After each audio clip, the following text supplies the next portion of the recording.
Level 1. Unclaimed. At the very bottom of the power hierarchy are demigods who technically possess divine blood, yet have no real access to what that blood can do. These are the unclaimed, the ones without identity, without guidance, and without any clear understanding of who they are or what they're capable of becoming. At this stage, their abilities exist only in fragments. A moment of unusual luck, a sudden instinct that feels almost supernatural, or brief flashes of awareness that never fully develop into something usable. The power is there, but it is unfocused and unstable, like a weapon that has never been forged properly. Without recognition from their godly parent, there is nothing anchoring that power, nothing shaping it into something they can control or rely on. We see this clearly with Percy himself before he's claimed. Before Poseidon steps in, Percy's abilities appear in isolated moments, controlling water without understanding how, surviving situations he shouldn't, reacting on instinct rather than intent. The power exists, but it lacks direction. This lack of identity creates more than just confusion. It creates vulnerability. In the world of Percy Jackson, monsters are drawn to demigods, and the weaker or more unstable that scent is, the easier it is to track. Unclaimed demigods are often the most exposed. They don't yet have the training, the awareness, or the reflexes needed to survive consistent encounters with stronger threats. Even within Camp Half-Blood, this level represents uncertainty. Many unclaimed demigods are placed in the Hermes cabin not because they belong there, but because there is nowhere else for them to go. Characters like Luke Castellan spent time surrounded by unclaimed campers, all carrying potential that hadn't yet taken shape. Most importantly, this is the stage where potential is at its highest and usefulness is at its lowest. Everything a demigod could become exists here in theory, but almost none of it can be accessed in practice. And in a world where survival depends on action rather than possibility, that gap becomes dangerous very quickly. For many demigods, their story ends at this level, not because they lacked power, but because they never had the chance to use it. Level 2. Minor God Bloodlines. At level 2, a demigod finally gains something those below them never had: definition. Their abilities are no longer scattered instincts, but clear extensions of their godly parents' domain. They know where their power comes from, and more importantly, what it can actually do. These are the children of minor gods, deities who govern specific aspects of the world rather than entire forces of nature. Gods like Tyche, Hebe, Hypnos, Nemesis, or Iris. Their children inherit abilities that are precise, controlled, and often surprisingly useful, but rarely overwhelming on their own. A character like Clovis, a son of Hypnos, demonstrates how this level works. His ability to manipulate sleep and dreams gives him a unique edge, but it remains highly situational and dependent on timing. Similarly, children of Nemesis can influence balance and retribution, shifting outcomes subtly rather than overpowering opponents directly. These abilities are not weak, but they are narrow in scope. They rely on timing, conditions, and creativity to be fully effective. That is the defining limitation of this level. The power works, but it does not dominate. It does not overwhelm opponents or reshape the battlefield. Instead, it supports, redirects, and enhances. In smaller encounters, that can be enough. As the scale increases, those limits become more obvious. What separates this level from the one below is stability. These demigods are no longer disconnected from their abilities. Their powers are consistent, repeatable, and tied to a clear identity, making them far more reliable in both training and combat. However, their overall impact is still constrained by the scale of their inheritance. Their abilities reflect narrower domains, and when the stakes rise high enough, this is often where demigods begin to fall behind. They are specialists, not powerhouses, and in a world that rewards overwhelming force, that distinction matters. Level 3. Trained Demigods. Level 3 is where demigods stop relying on what they were born with and start relying on what they've built. This is the stage where training, discipline, and experience begin to matter as much as bloodline, and for many demigods, this is where their growth stabilizes. These are the demigods who have spent time at Camp Half-Blood learning how to fight properly. They understand weapon balance, footwork, timing, and positioning. They know how to read an opponent, react under pressure, and survive encounters that would have overwhelmed them at earlier stages.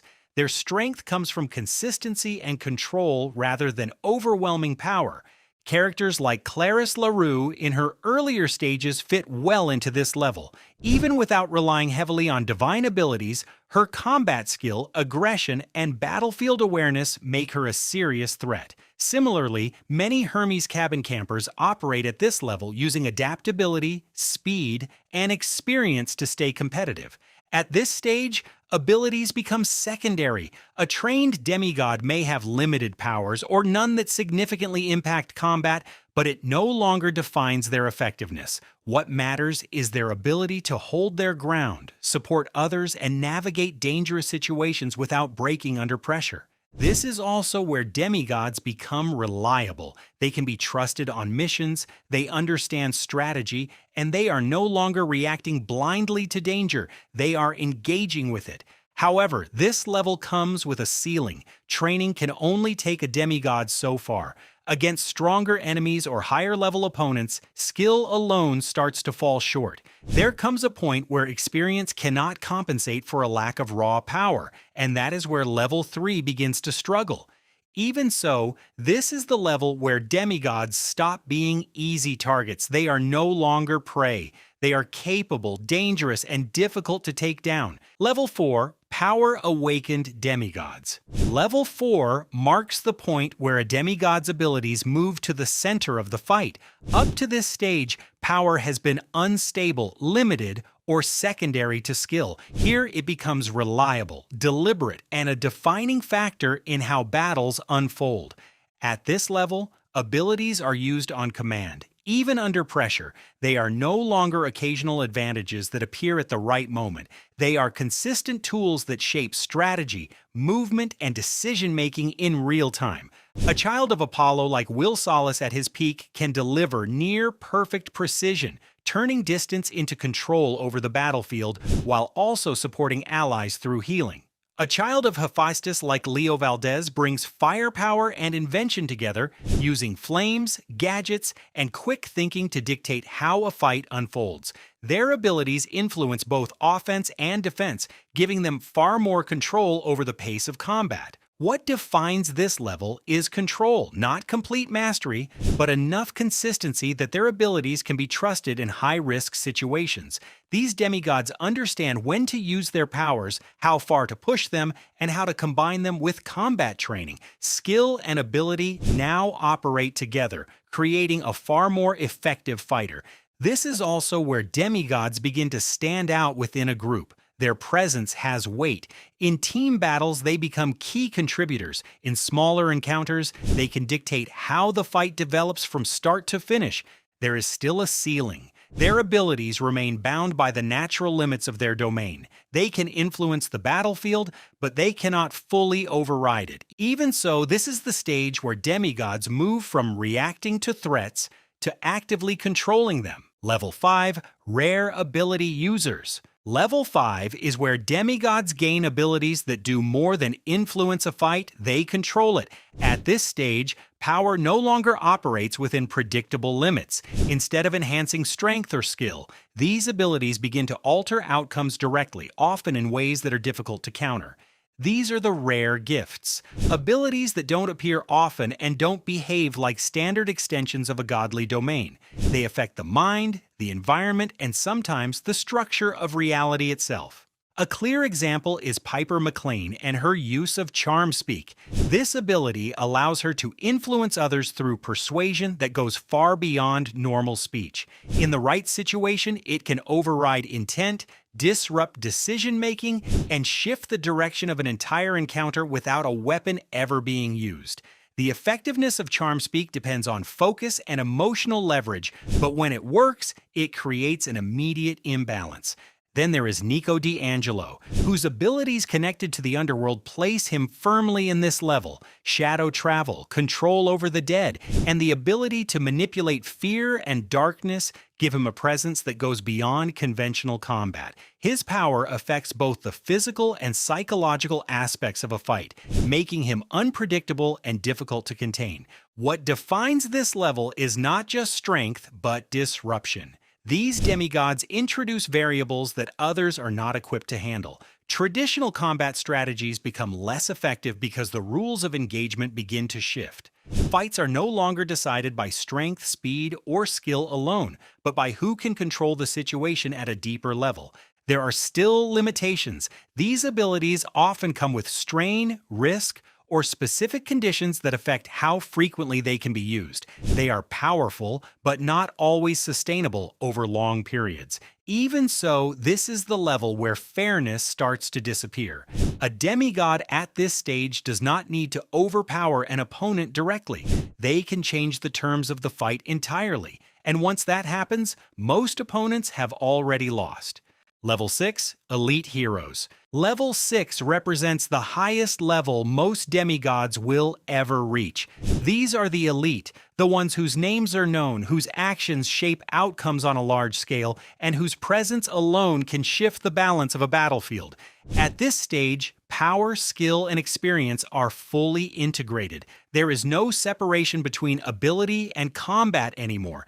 Everything works together with precision, and every decision carries weight. These demigods are not reacting to situations or relying on isolated strengths. They operate with control, awareness, and consistency across every aspect of a fight.